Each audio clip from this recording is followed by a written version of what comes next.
Здравствуйте. Большую часть сегодняшней передачи займет рассказ о мерах властей, которые принимаются для того, чтобы не допустить затопления, подтопления районов города в связи с таянием снега. Но вначале несколько слов о наиболее значимых событиях дня. Меньше суток понадобилось столичным сыщикам для того, чтобы раскрыть убийство на городской свалке.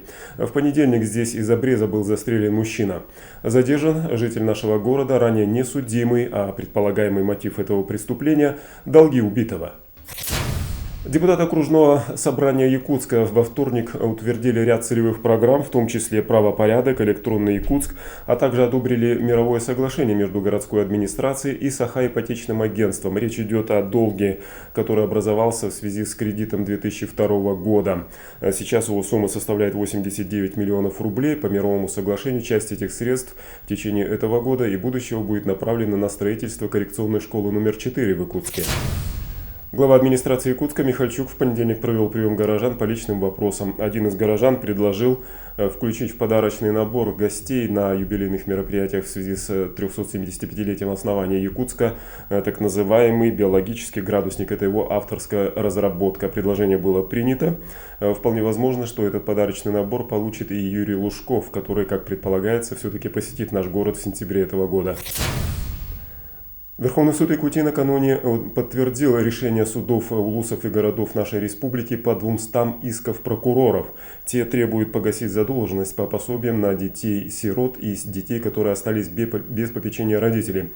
Дело в том, что только в прошлом году наши власти подняли уровень пособий вот этим детям до уровня, который принят в среднем по Российской Федерации. Однако при этом они отказались выплачивать деньги, которые были недоплачены за весь предшествующий период. Теперь это придется сделать в принудительном порядке по решению суда. ЧП в селе Хадар Чурапчинского района. В понедельник вечером здесь полностью сгорела двухэтажная деревянная школа на 160 мест. Пожар начался в одном из классов, о нем сообщил 11-классник, который вместе с 10 другими учащимися, а также двумя родителями, готовился в школе к песенному конкурсу. Пожарной охраны в этом селе нет, прибыли брандмейстеры из Ажалуна. Пока они ехали, по сути дела, школьное здание сгорело полностью. Местные власти уже приняли решение, что после весенних каникул школьники возобновят занятия в здании, в помещении начальной школы, а также в помещении самой администрации. В минувшие выходные дни на Белом озере прошли два этапа ежегодных, традиционных уже автомобильных ледовых гонок. «Полярная звезда» в обоих случаях в самом престижном классе, на обоих этапах, я имею в виду, лидировал чемпион прошлого года Владимир Макуха. По сути дела, он обеспечил себе чемпионство и в этом году тоже, несмотря на то, что предстоит еще третий этап. Он пройдет в предстоящую субботу на льду все того же Белого озера. С конца прошлой недели в городе началась кампания по вывозу снега. Собственно говоря, ни для кого ведь не секрет, что его за зиму выпало необычно много. Экстремальность климата вынудила власти города прибегнуть к экстремальным административным мерам, в том числе в виде введения режима повышенной готовности. Он позволит в частности решить вопрос с привлечением технических средств компании города на вывоз снега. Да, в этом году беспрецедентные усилия мы принимаем к очистке города от снега. И это понятно, потому что все-таки осадков в этом году значительно больше предыдущих лет. Но я думаю, что еще придется много убрать снега. В этой связи стоит уже другой вопрос. В нашем городе много собственников частных домов и дворов.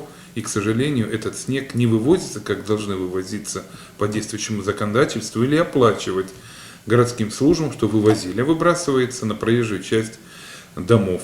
И результат, конечно, будет плачевный, потому что при атаке этот снег пойдет и будет подтапливать жилые дома и улицы. Но здесь и в этом году, кстати, мы, не дожидаясь решения вопроса по оплате со стороны частного сектора, все равно вывозим снег.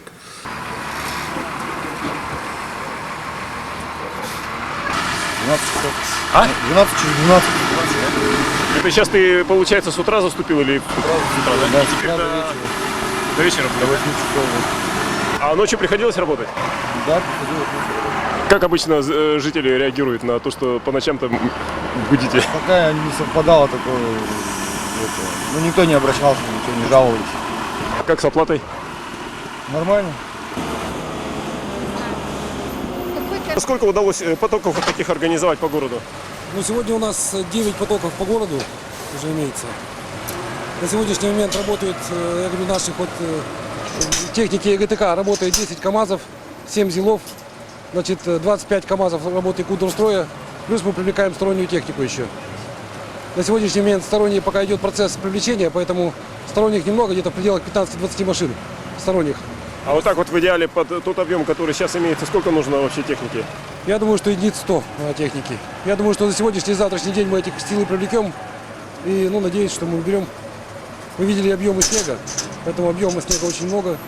Конечно. А какая-то дата определена крайне, когда вы должны закончить работу? Да, крайняя дата определена 7 числа. Поэтому в первую очередь мы определили такие округа, как это строительный, сайсарский, автодорожный. Поэтому это такие основные округа, которые у нас идет массовое затопление, поэтому надо в первую очередь обратить внимание на них. Еще такой вопрос. Тут видно, что частники часть снега выбрасывают вместе с мусором. Санэпидемстанция не будет к вам претензий иметь? Значит, претензий иметь не будет. Почему? Потому что мы грязный снег вывозим на полигон Катамирях, грязный снег, а чистый снег мы везем на полигон Очиченко. Специально для чистого снега.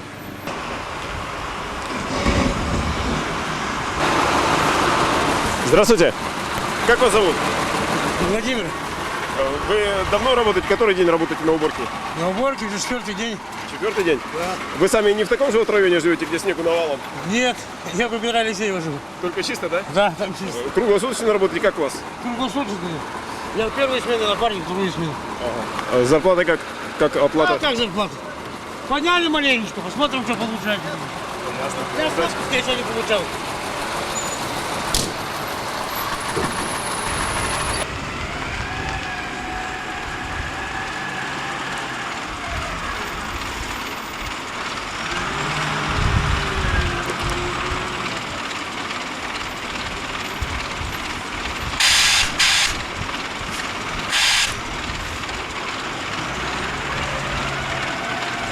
Мы видим это впервые, конечно, люди так активизировались, и как мы видим, вот, вынесли столько снега. Мы, конечно, принимаем все силы, все усилия. Сегодня принимаем стороннюю технику, нанимаем. Вот на соседних улицах мы уже убрали. К этой улице мы только приступили. Но аналогичная такая же ситуация обстоит в Сайсарском округе, в Промышленном округе. То есть везде надо убирать. Везде надо убирать. Это впервые за всю историю, когда у нас мэрия приняла такие активные силы. Я думаю, что народ доволен будет, останется. Да, в этом году, конечно, надо сказать, что снега было в 2-3 раза больше, чем обычная норма выпала осадков. Соответственно, конечно, и поэтому приняты такие тоже меры. Я знаю, что вы не первый год как депутат уже в данном случае окружного совета ставили вопрос об этом. Как в этом году взаимодействие все-таки получилось, нет? Да, вот это наглядно сейчас мы можем увидеть, это наглядное хорошее такое именно взаимодействие между окружной администрацией, да, и между депутатами городского собрания. Это вот действительно именно те дела, которые совместными усилиями депутаты добились, пробили финансирование, и окружная администрация пошла навстречу. Действительно, я этот вопрос не первый год поднимал уже и на окружном совете, что это люди моего сектора, также Сайсарский округ, многие депутаты меня поддерживали, тоже поднимали эти вопросы, что частный сектор тонет, нет дорог, нет должного обслуживания, поэтому неоднократно вот эти вот поднимали, и в итоге результат, пожалуйста, есть. Администрация пошла навстречу, выделила средства, специально на эти средства выделено 5 миллионов рублей, значит, именно на эти виды работ. Ну и сегодня, как мы видим, результат. Этих средств достаточно будет, нет? Значит, на последней встрече, на встрече с Игорем Борисовичем Тресковым, значит, была озвучена сумма 5 миллионов. Ну, конечно, эта сумма недостаточная, но исполняющий обязанности главы Тресков Игорь Борисович сказал, сколько надо, столько мы выделим, значит, лишь бы убрать город.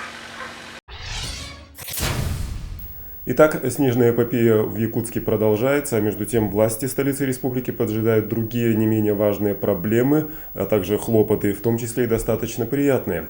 Смотрите завтра в Эксе интервью главы администрации Ильи Михальчука. Была встреча с Юрием Михайловичем Лужковым, предметом разговора был план участия Москвы в наших юбилейных мероприятиях. Приглашение мною высказано, но как субъект федерации, конечно, он ждет приглашения от руководства нашей республики. И я думаю, что наконец-то будем видеть главного мэра страны у нас в гостях. На сегодня все. Встретимся завтра. Всего доброго.